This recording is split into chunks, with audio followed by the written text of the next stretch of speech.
Good morning, good afternoon, good evening, ladies and gentlemen, wherever you may be in the world, and welcome to today's conversation.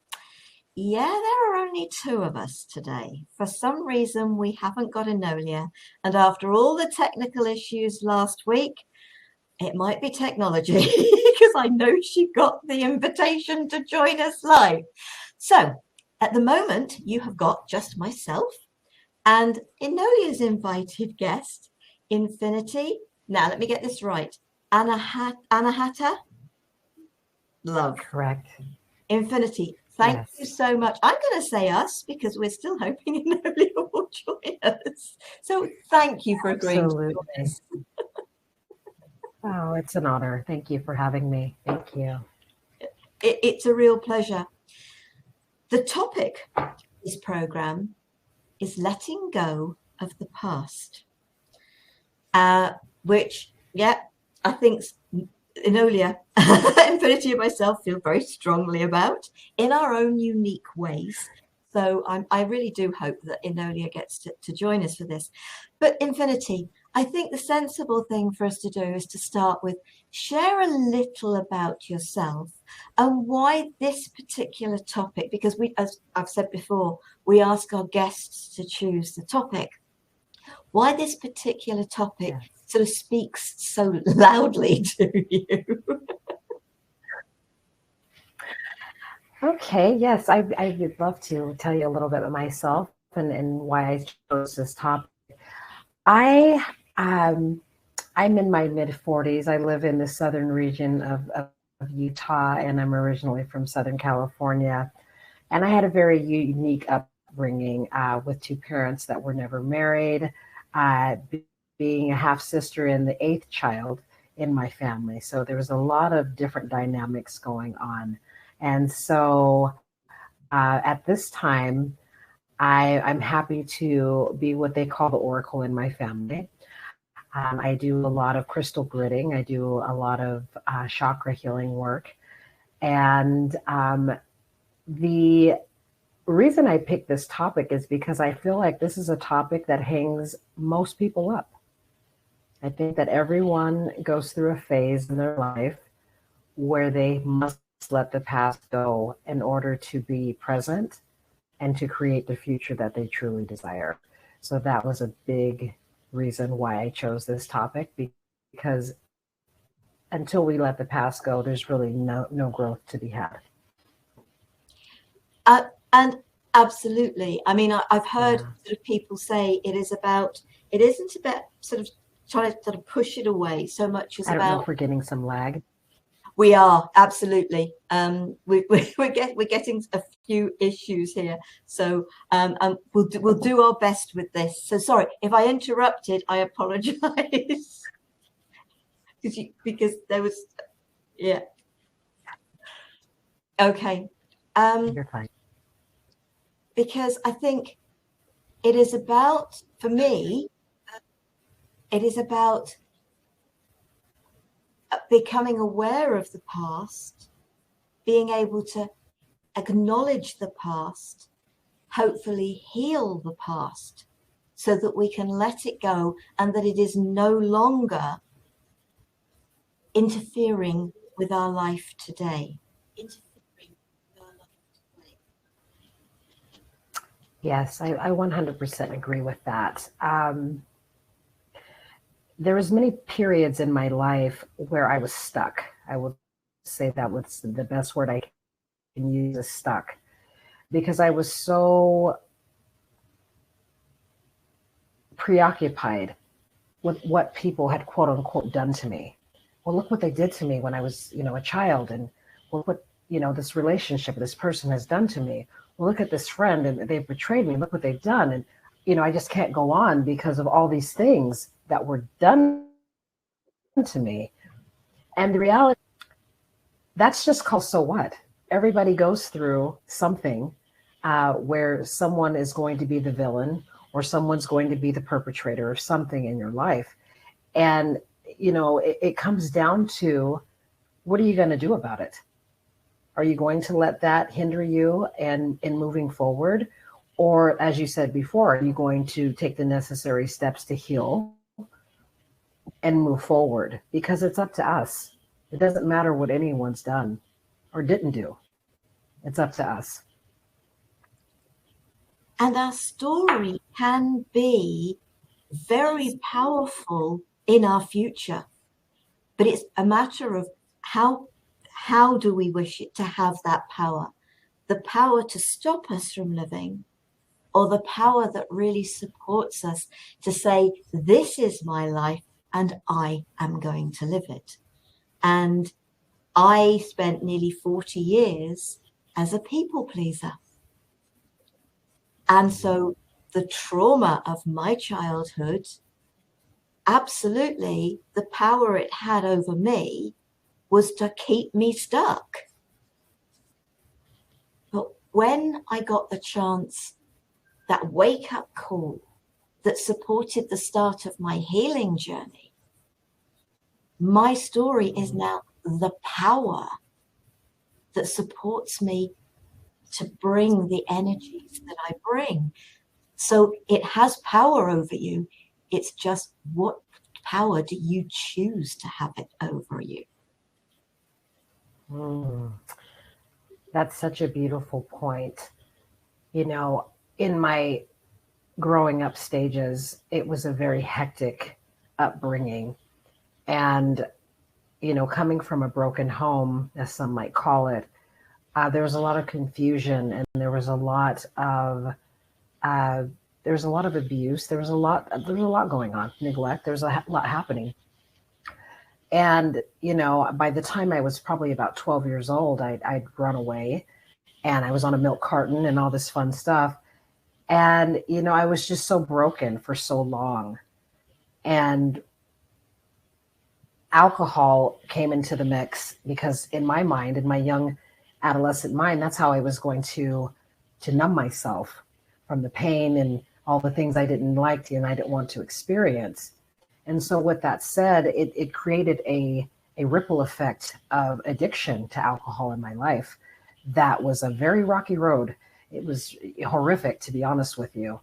And there were times where I thought to myself, I wish I had known that in the midst of trying to remedy and alleviate the pain of what I was experiencing, I was creating another problem for myself, that I was then going to lose control of that and really create more problems on top of problems, when I really was just trying to solve that. And the beauty of that in the end is that I've been able to say, you know what, that doesn't help. Alcohol personally does not help me. And so I'm not going to continue to go down a destructive path that would hinder my progress and my growth because of things that I experienced as a youth, things that were done, quote unquote, to me as a youth. I'm not willing to do that, because that's not truly loving myself. And so I had to let that go and come to the realization that if I choose to live the beautiful life that I think that I deserve, I'm not going to be able to do destructive things. I'm going to have to heal and look at what really is the problem here, instead of trying to mask it and stuff it down and run from it. And so I'm really grateful that I had the courage to say, you know what? That doesn't work. What can we do about it? What can we do in a positive way to heal that and move forward? Because I have so much more to offer myself, my children, the world, than to be my own hindrance because of something that happened in the past. So that's been a great revelation. And I think one of those, I think what you had put in there is about the loving of self. And that is the key for me to all of it. I certainly wasn't brought up in an era, in a religion that it was about loving yourself. Sort of born in the late 50s, so in an era that it was very much, and as a Catholic, there was no way loving yourself was even talked about. Love, and so many of us, the majority, I would say, and maybe there were some people that were really lucky to be brought up that loving yourself is okay. But for the majority of us, it was not. Loving yourself, that's selfish. but that's a word that's been distorted to me. It's the people, yeah. And I've shared about selfish before. Selfish isn't the individual that says, no, that doesn't work for me. Selfish for me is the individual that says, that's really selfish of you, because they want you to do what doesn't resonate for you because they want you to do it. Think about where that word selfish, where it's aimed, but who's saying it?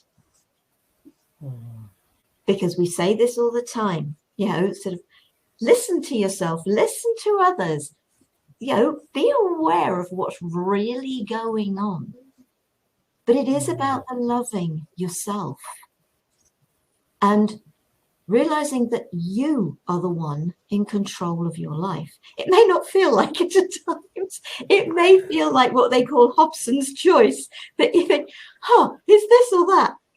But you be true to you.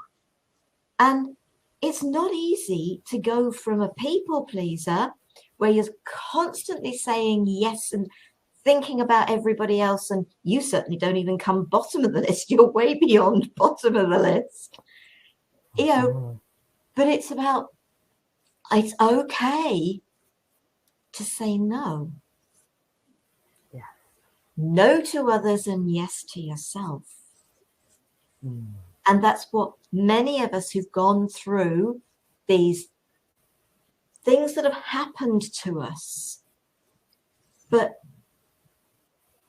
when we learn, when we remember who we are, the amazing being, because the way I look at it is, our soul chose this experience, and our soul comes from, was born of love, pure, unconditional love.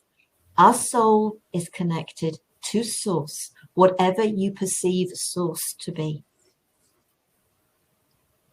So therefore, right there inside of us, our heart, for me, is connected with our soul. And our heart is about love.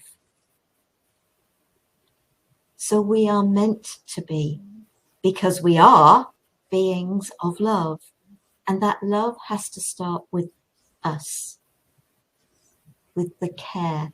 You cannot pour from an empty vessel. I don't know how many times I have to say this to people.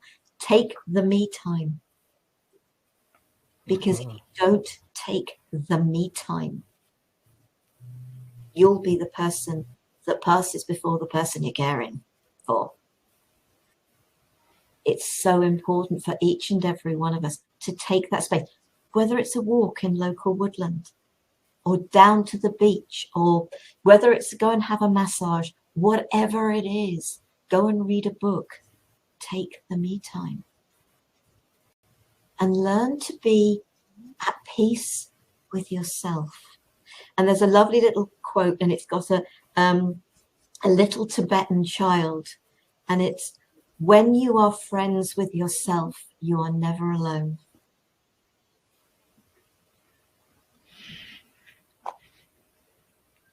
I love that. I know this quote that you speak of. I think I've seen it several times. This is so true.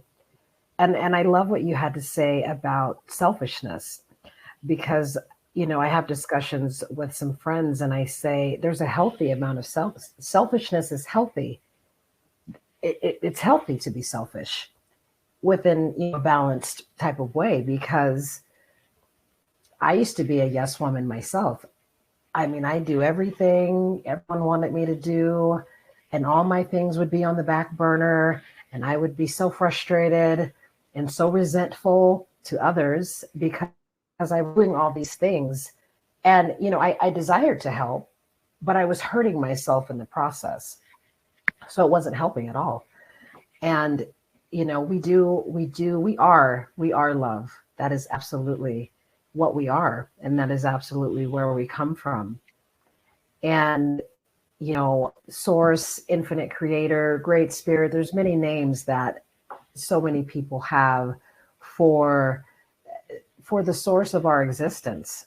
And I just, having this human experience is it's fun, it's tricky, it's maddening sometimes. But the reality is, like you said, until you give it to yourself, you can't give it to anyone else. You can't give your time. If you don't give yourself the time, the nurturing, the space, the love, the consideration, the respect, if that's not given to you first from you, there's no way you can give it away to someone else. You're going to burn out. You're going to become resentful. You're going to hurt yourself. And you're going to have to, in turn, recover from that. And so it's going to come back to you taking responsibility for you in order to put things back into balance. And I think this is where so many women, especially because, women, we're the ones that, we're raising kids sometimes. And even if we're not, even if we don't have children, we're still sometimes put into those roles where we're the nurturer. And that can get very out of balance if we don't know how to love ourselves and we don't have boundaries. Boundaries is a huge thing. If there are no boundaries, ouch. You're going to hurt yourself. Yes. No, boundaries for definite. It's the way I put it in respect of the yes and no to others is if you are constantly doing for others, because it's usually the doing, you are holding two people back, them and yourself. And so there's another, I love these quotes, and it's good to have the reminders of them at times. It really is. It's sort of, Sarah, the quote came into your head and the quote's gone again. Bless it. I do love it when it does things like that happen. The quote, it will come back if it's meant to, but it's really important that we don't stop ourselves. We're actually being detrimental to two people by constantly doing for others. The quotes along the lines of, I am so grateful for those people who said no to me. They made me do it myself. And it is really important. Our growth comes, and I know we're not doings, I know we're beings, but our growth comes from being involved in our lives, in participating fully. I don't know where this came from. I didn't want to use the word do, but yes, it's for us to participate in our life. We can't live anybody else's life for them. They can't live ours for us. We're here to live our own life. And so when people say no to us, it can be a greater gift than a yes. And when we are asked to support somebody, and whether it resonates or not, it's worth saying, can you give me a chance to think about that, please? I'll get back to you in a couple of hours, half a day, tomorrow, whatever it is. Give yourself a chance to really think it through. Because you might be able to say, can't help you and can't support you with the whole thing. However, there may be an aspect that potentially is beneficial to both of you. So I can support you with this. We can do this together. So we can support each other without doing. It's about the being. I love that because it's about the reciprocation. That's what brings the balance. And what I see a lot of the time is when someone is asking for assistance or help, if things are out of balance, they want an answer now. I need to know if you can do this for me now. Whoa, like you said, let me take some, a little bit of time to ponder that, to see if that's something that is not going to send me out of balance in helping you. And so I think it turns around and comes back to the boundary again. what are you willing, or how much are you willing to extend yourself in certain areas for other people? Because there are, unfortunately, some people that will take that niceness and try to take it for a weakness, and get you to overextend yourself because they're not willing to do their part. And so that becomes very tricky. And you have to be able to have that discernment to say, wait a minute, like you said, is this benefiting both of us? Because if it isn't, it's a disservice to everyone involved. And growing up as the youngest, I was constantly doing things for all my older siblings.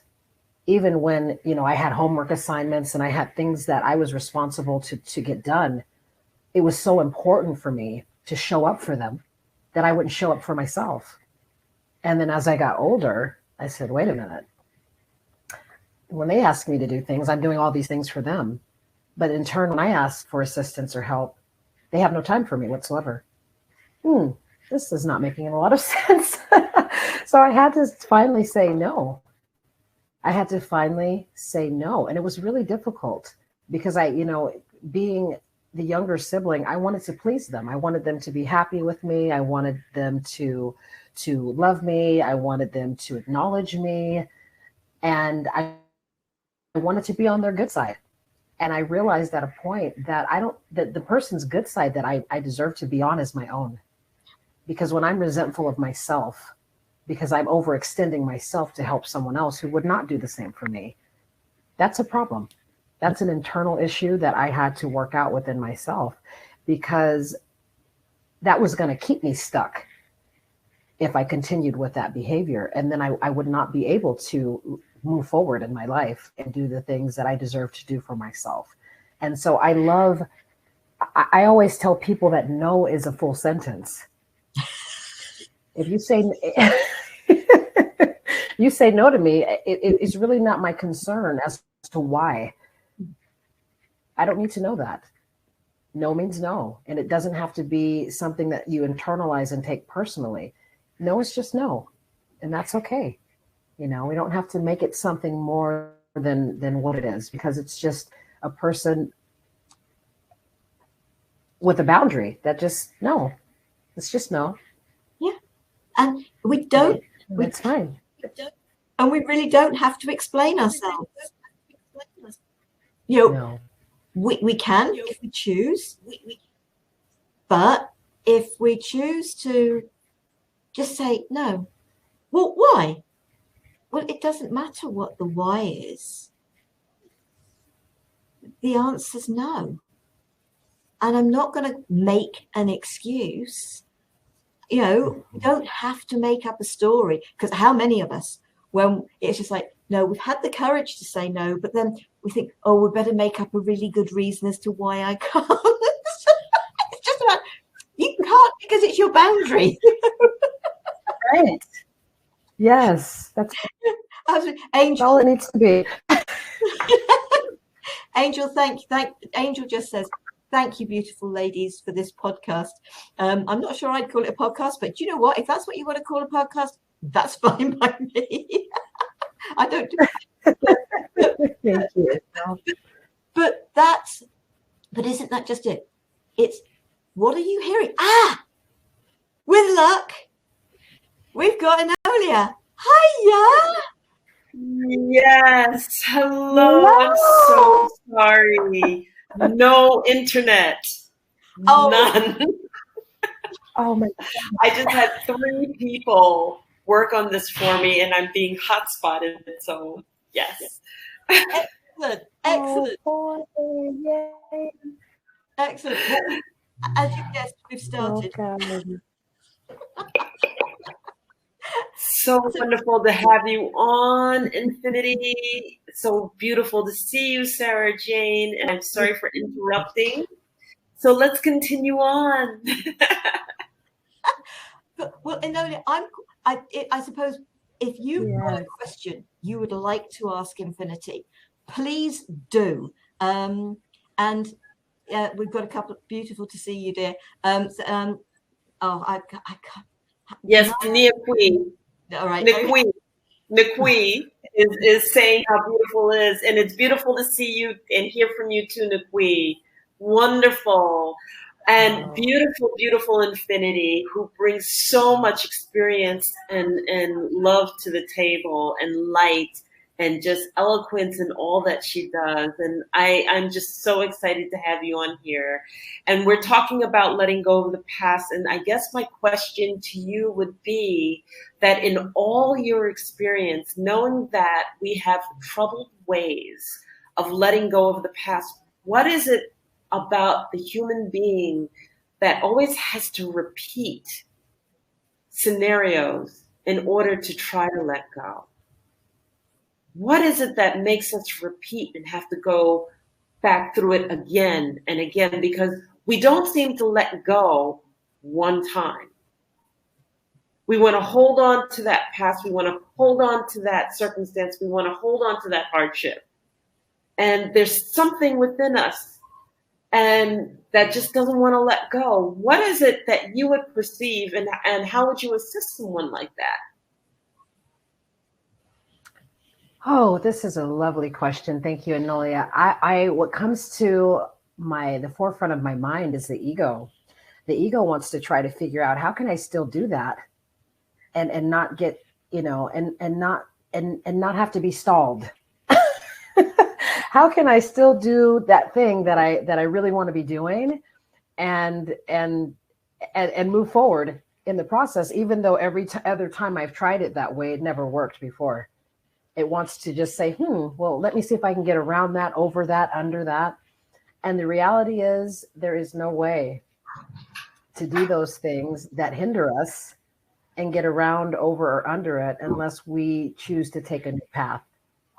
And so that's what I would say to someone. You've got to create a new pathway and you have to learn the lesson, because when that repeating is happening, it's trying to tell you this is not going to work. Okay, well, let's try it this way. Oh, still not going to work. So it's important to decide that we're going to create a new pathway for ourselves, something that actually works in moving our lives forward and honors us.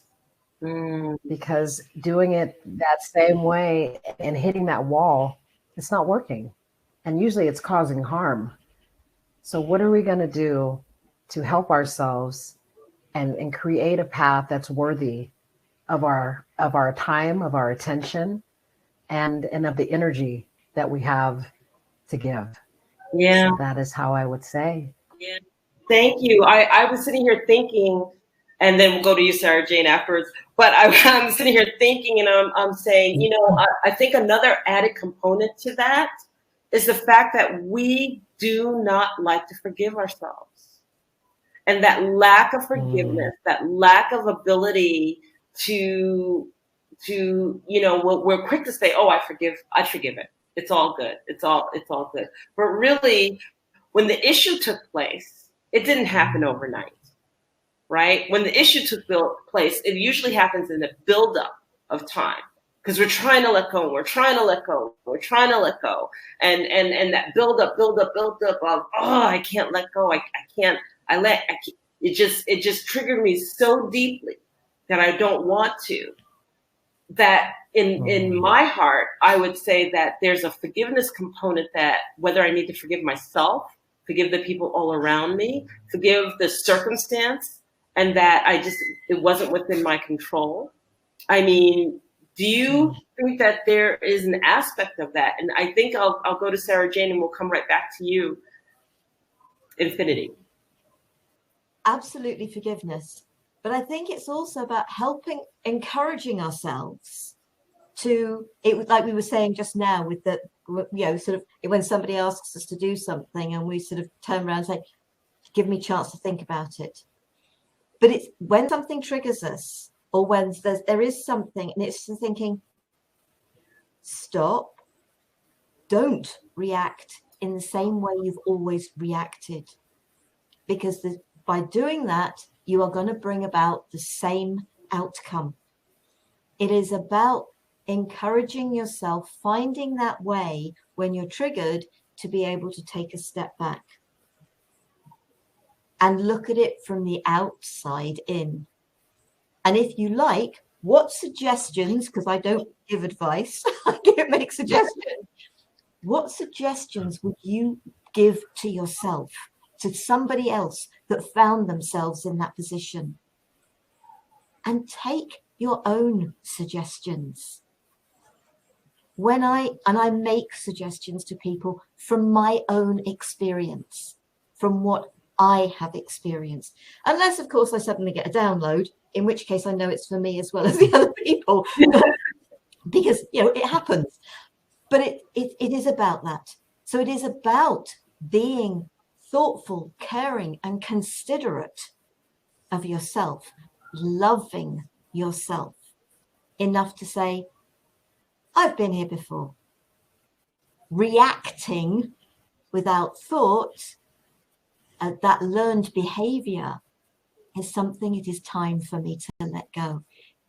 It's not necessarily the past, it's the behavior, that learned behavior, that reaction. Forgive myself for the way I've reacted in the past numerous times. And how can I do something different, be something different in this process, rather than reacting in the same old way? So again, it's about giving yourself a little bit of space, a little bit of time, and allowing it to be concentrated thinking that will really support you, rather than that quick angry thought that is actually just the ego getting involved in the situation. So that's the thought that came to me. And what about you, Infinity? I love this because it takes me back to a situation where I was driving, and this has been several months ago, and I was getting agitated. Something was not going my way. And I started to go in circles. I started to just keep going in this roundabout, and I was just going in circles. And I thought, okay, I'm upset, and I'm getting more upset. Okay, and in that moment, I thought, what do you like? And I was going by this dealership, and I said, I like to test drive cars. So I'm like, pull over, go test drive the car. Take yourself completely out of the space that you're in and do something that you like right now. So I hurry up and I pulled into the car lot, and I got, I believe it was a Dodge Charger, and I took it out and I went up the hill and I just laughed. I just uncontrollably laughed.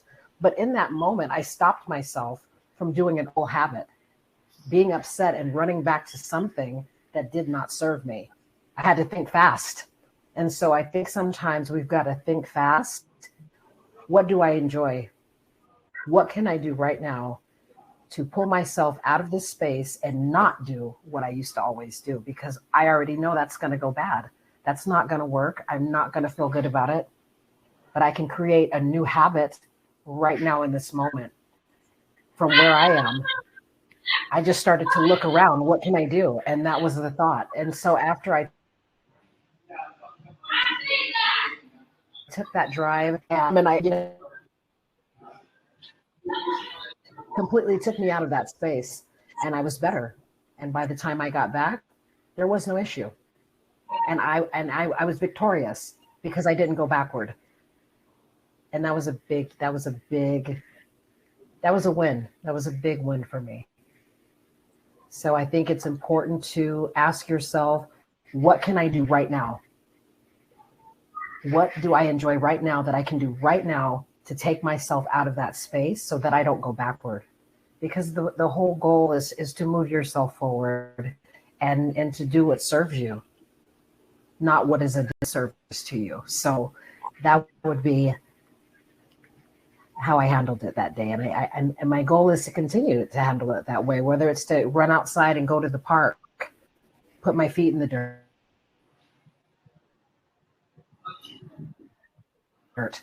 What can I do right?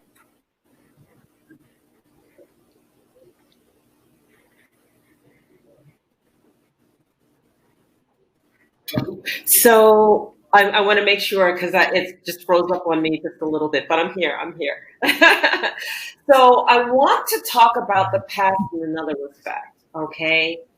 Every day that we breathe, every breath that we take, every movement that we make, and the action is gone, like you just drank a glass of water, it's now in the past.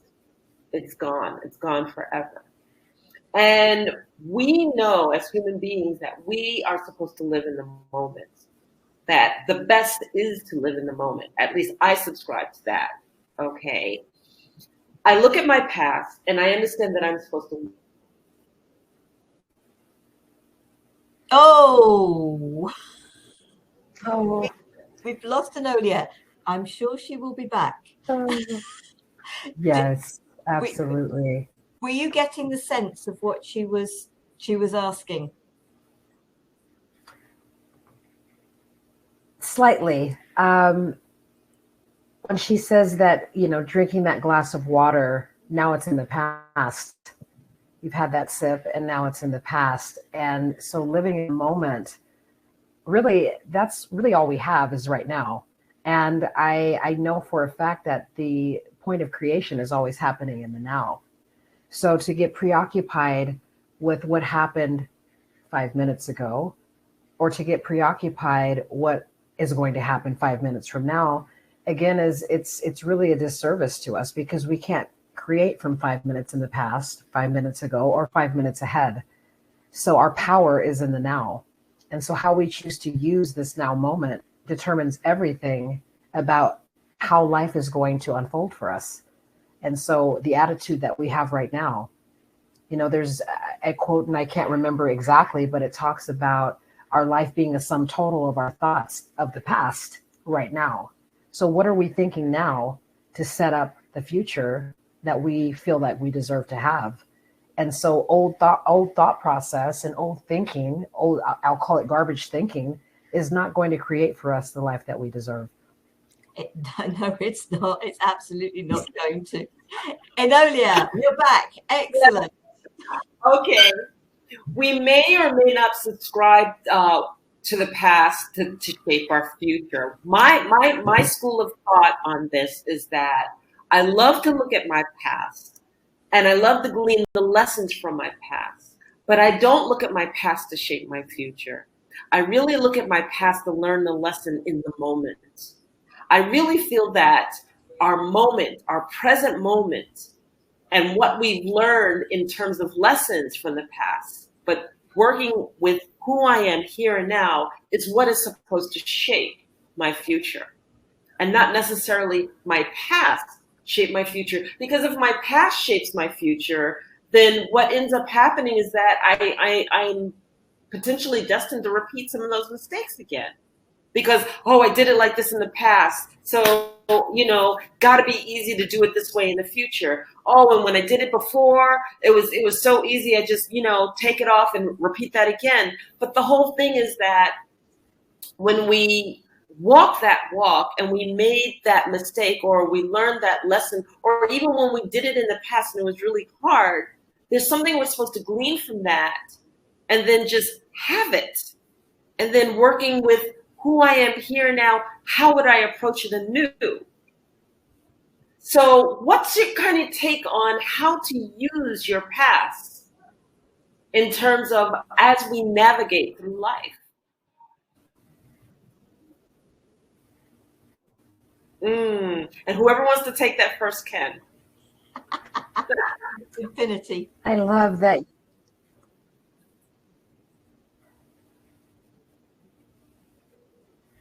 Yeah, I love that you are talking about the past as a way to learn from the mistakes that you made. It's not about a judgment of what happened, but it's what can I take from that, and kind of pat myself on the back and be proud of myself. Wow, yeah, that's what I did. Maybe that didn't work out so well, but what did I learn? I learned something that's going to cause me to do it differently next time. Being a person that has made so many monumental mistakes I would say, in my past. I'm really grateful that I've lived to tell the tale, because not only does it help me to help others navigate through those types of situations, it gave me the opportunity to move forward and also detach myself from that act or that way of thinking or that way of being, knowing that I don't have to be stuck there. I don't have to be stuck in that thought process and that way of thinking and doing things. And I can take the value, I can extract from that the value of that lesson. And now it not only helps me, but it helps me help others navigate. If they choose to move forward in their lives, if they choose a new route, a new pathway, if they would like a new life, I am now a person that can say, I know what that looks like, and I can assist. Of course, I'm not doing anything for them, but I can assist because I've been through that situation and I've navigated my way out of it. So I'm living proof that you can change. You don't have to be that way. You don't have to subscribe and be stuck in that way of thinking or being. Take the value out of it and let's create more value from here on out, because all we have is now, and all we can do is create from here and now. I love that. Sara Jane. I think about things that have happened in the past, and I think for me it is very much realize that any actions you have taken, any decisions you have made, Would you like to take over, Sarah? you've made from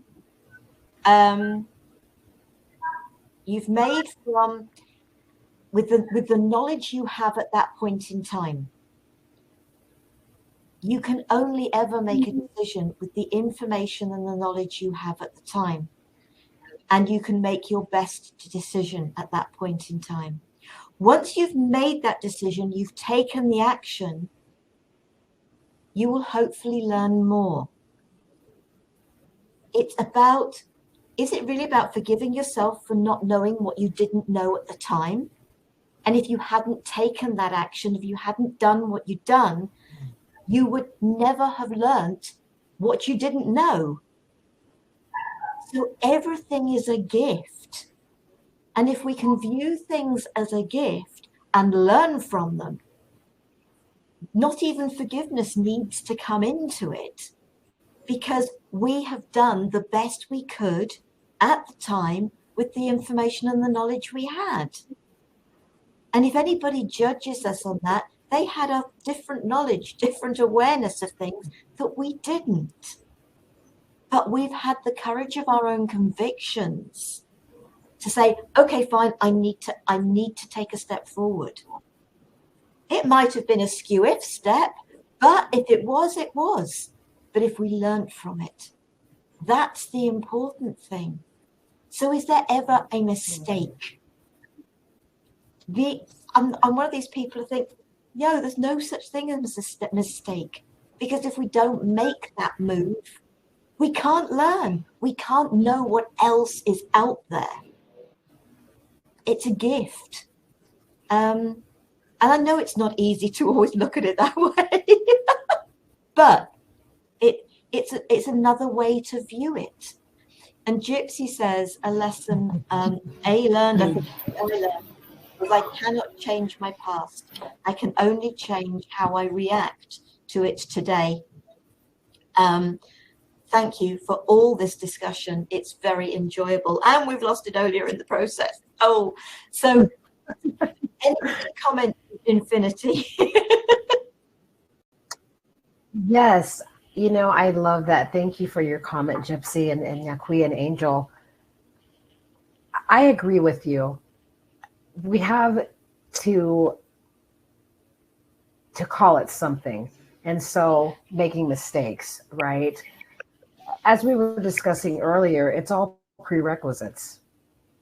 It's all prerequisites to prepare you for the next coming attraction, if you will, because we don't know what we don't know.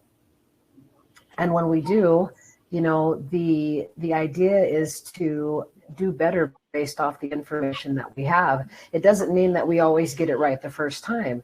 And again, that's okay, because we're here having this human experience. And that means that we're going to have to go through some things and make some mistakes. And there's no way that we can know everything, right? Even if we are very knowledgeable, there's certainly things that we do not know.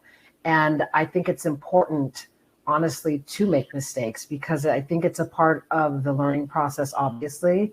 And I think failing at anything is a part of success, is a key component. You cannot have success without failure. And so mistakes would fall into that category of what some would consider a failure, which is ultimately a success in the end.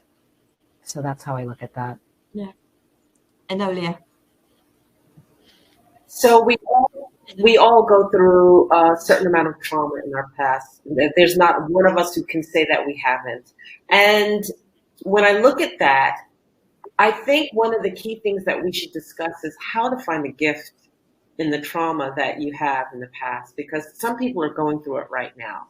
They are going through it. Life is hard. They've gotten, a story that they're stuck in, that they need to just escape out of. And I think it warrants a good discussion in terms of how to find the gifts when you're going through the trauma. And for me, I like to pause. I like to take pause, and I like to just imagine myself walking on a path. And I like to say, okay, it's storming around me. Why do I need to react to the storm? I don't. What is taking place around me? And just look at the situation from an observing point of view versus a reactionary point of view. And then basically go, okay, if this happening, one, can I control it? If I can't, let that go. Two, do I need to participate in it? I can choose to participate in it and react in it, or I can choose to just observe it and not even react in it, even though people may warrant a reaction from me. If it doesn't serve me to react, why should I? And then three, what is it I'm supposed to learn while this is taking place? And then four, can I navigate through the story? Can I navigate past the story? What does it take for me to close this issue, resolve this issue, move past this issue? Understand that, okay, I learned a lesson. I got it. I don't need any more beating over my head for it. I'm ready to go. So how do you navigate through the story? How do you walk the path through the storm?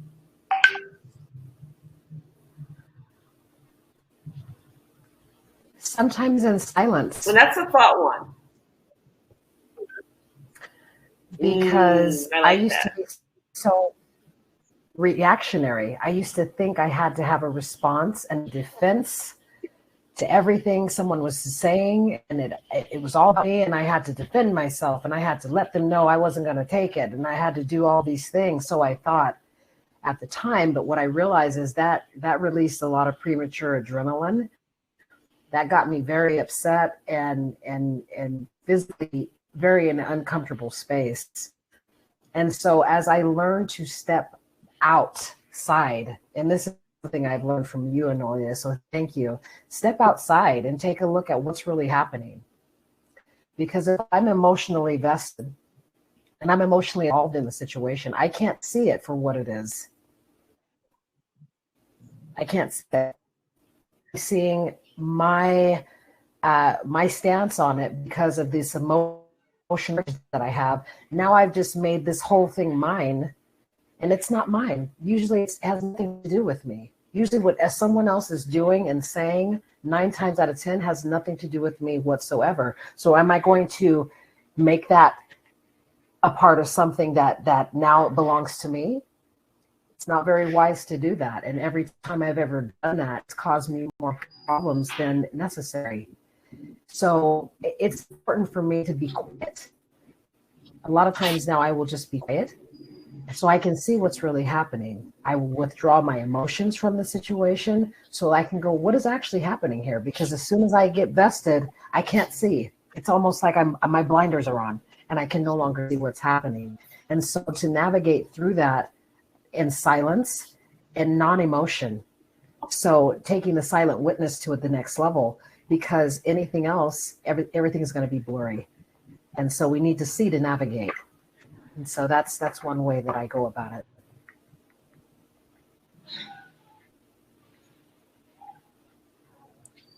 Enolia. Beautiful. Sara Jane. I hear you. It's that learned behavior thing. It's really is. It's the trying to step away from those learned behaviors. And yes, absolutely. Being able to take yourself out of it so that you're looking, as I said before, from the outside in, and detaching yourself. And I love the thing. Yeah, absolutely. There will be times it's just like, there's absolutely no point in saying anything. All it's going to do is inflame the situation.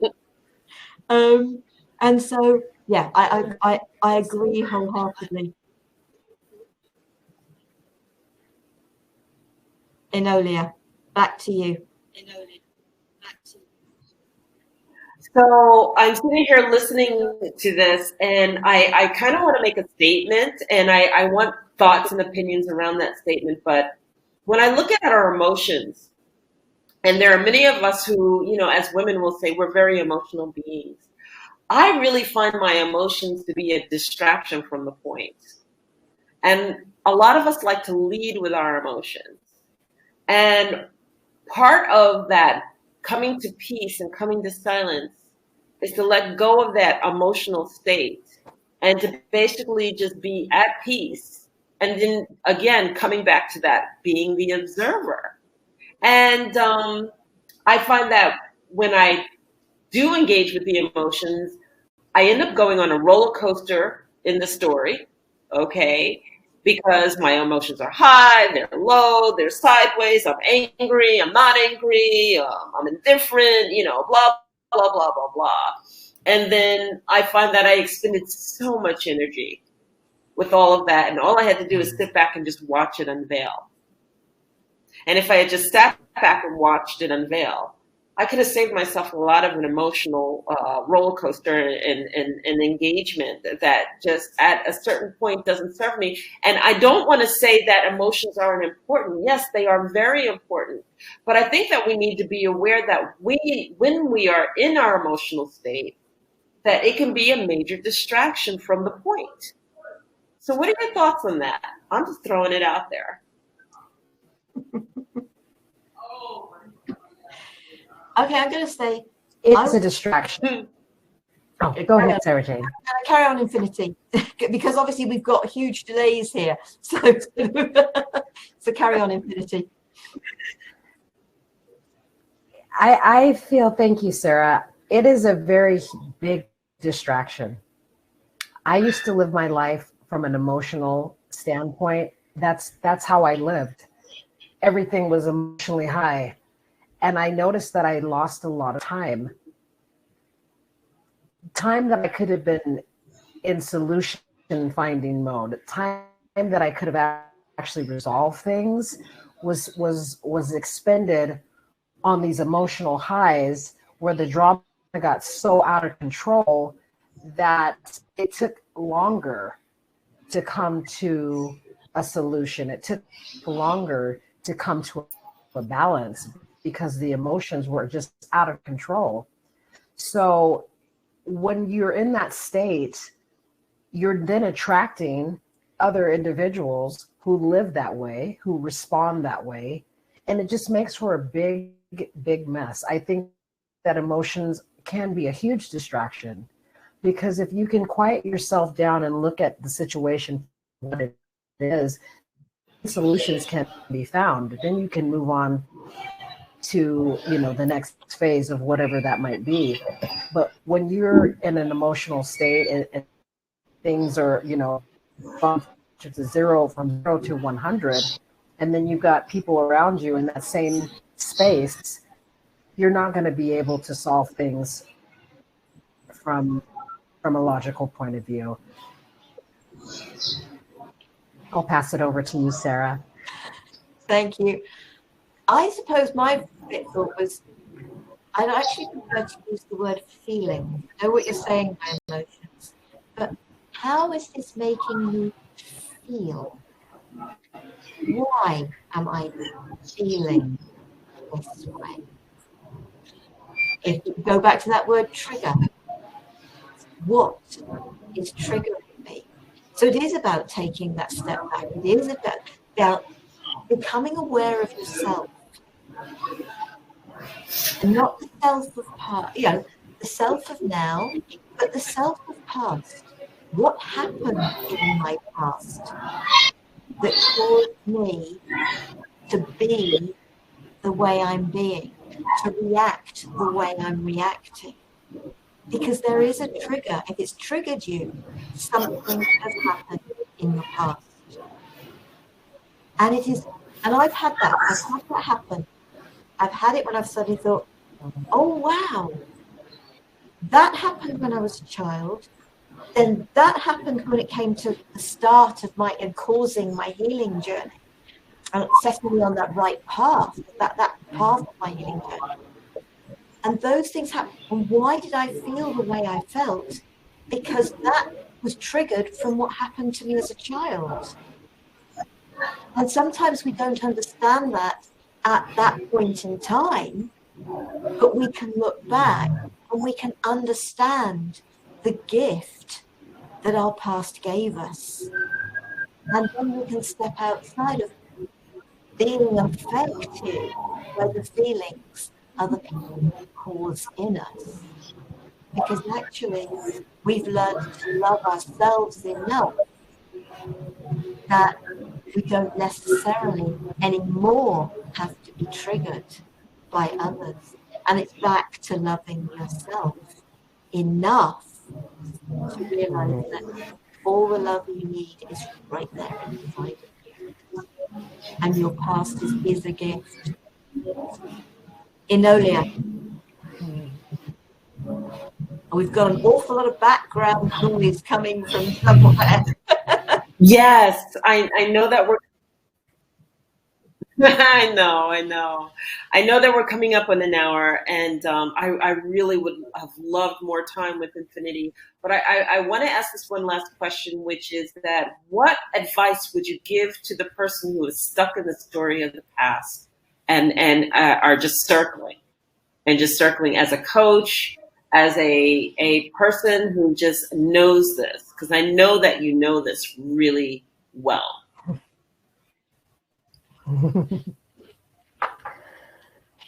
My loving suggestion would be to heal. Go through your healing processes so that wherever those wounds are, you can extract those lessons and be able to take that and create something beautiful from that. Because as long as there's something inside of you that is hurting, it's going to be difficult to let the past go. And usually we have things from our childhood, from our adolescence, young adulthood that have happened to us that keep us stuck. And then we get on this merry-go-round. And so I would say get off the merry-go-round and give yourself the gift of healing so that you can move forward and live the life that you just so deserve.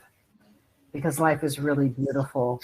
And once that healing process begins, the journey is just so amazing and beautiful. And we all deserve that. We deserve to have that opportunity to live the life of our dreams and be stuck in a time and space that's no longer. So my advice would be to heal, start that healing process as soon as you can. Yeah, Absolutely. Enolia, is there anything you would like to add before we close?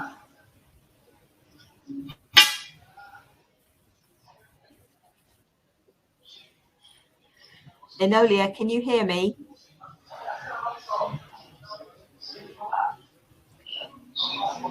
Right. Although she seems to be moving, she doesn't seem to be hearing us. Enolia, can you hear me? All right, Infinity. As we are drawing to a close, and Enolia for some reason can't hear us. I don't know why. Do you want to share how people can get in touch with you if they would like to? Absolutely. If they'd like to get a hold of me, they can reach me at Infinity Anahata Love at Gmail. My email. And my Facebook is Infinity Anahata Love. And those would be the two best ways that they could reach me. Okay, and I've just put your website up, and I will put, if you're watching the video from YouTube, folks, then I'll make sure that all three of our information is underneath, so that you can connect with us if that feels right to you. Because going back to this, how can we support ourselves? It's very much a matter of finding the people to work with, the energies of a technique, a practice, a whatever it is. You know, there are many, many different techniques and practices out there. Feel what's right for you. And as each and every one of us have done, and just because something worked for us, we share. I believe all three of us share from our own experiences, our own healing journey. So please feel free to explore, and to go out there and to be aware of what is out there that can really support you to heal that wounded heart. And there are so many people supporting people in different ways. So that's why we share these programs, to support you, to support yourself along that healing journey, that path to living a full life. So yes, please. Enolia will put that information up as well. I've done that for you. Now, because we are literally, and we are getting, we've obviously, I know we've got Enolia, but we've obviously lost her in some way. So in 3 weeks' time, because this program has actually gone out a week early, because I believe Enolia is going to be traveling next week. So, yes, I am. Oh, we've got you. Good. In 3 weeks' Yes. time, on the 24th of August, same time, we are going to be joined by Christy Borst, and our topic is In This Now, Harnessing Your Power While You Wait for Your Purpose. So I hope that you will join us all for that. And I'm keeping my fingers crossed technology is a little bit kinder to us. Yes. We've done the program, and I hope, and thank you to Gypsy Angel, and I still couldn't get the pronunciation of that. I'm really sorry. So thank you for joining us. Thank you for your comments, your feedback. They're saying thank you as well. It's been a pleasure to be here with you all. We'll see you again. Thank you, Infinity. Thank you, Enolia. Thank you. Thank you, Infinity. Lovely to have you. Thank you, Enolia. It's an honor. Thank you so much. Namaste, sweet souls. We'll see you again. Bye. Aho. Aho.